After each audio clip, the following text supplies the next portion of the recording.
हज़रत अब्दुल्ला बिन उमर रज़ी अल्लाह अन्हु से रवायत है कि रसूलुल्लाह सल्लल्लाहु अलैहि वसल्लम ने एक दिन नमाज का ज़िक्र करते हुए इरशाद फरमाया, जो शख्स नमाज का एहतमाम करता है तो नमाज उसके लिए क़यामत के दिन नूर होगी, उसके पूरे ईमानदार होने की दलील होगी और क़यामत के दिन अज़ाब से बचने का ज़रिया होगी।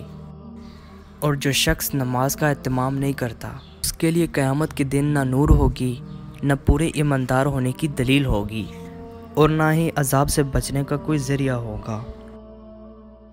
और वो क़यामत के दिन फ़िरऔन, हामान और उबी बिन खल्फ के साथ होगा।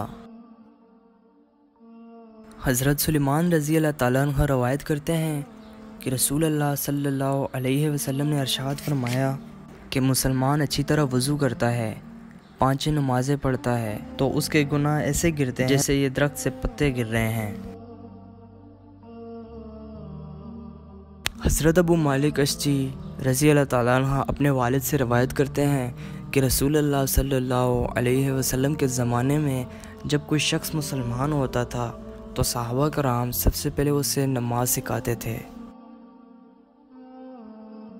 हज़रत अबू उमामा रज़ी अल्लाह ताला अन्हु से रवायत है कि रसूलुल्लाह सल्लल्लाहु अलैहि वसल्लम से दरियाफ़्त किया गया कि या रसूलल्लाह, कौन से वक़्त की दुआ ज़्यादा कबूल होती है?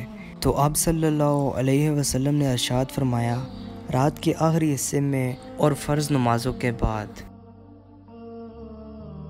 अल्लाह ताला हम सब को 5 वक़्त की नमाज़ पढ़ने की तौफ़ीक़ अता फ़रमाए।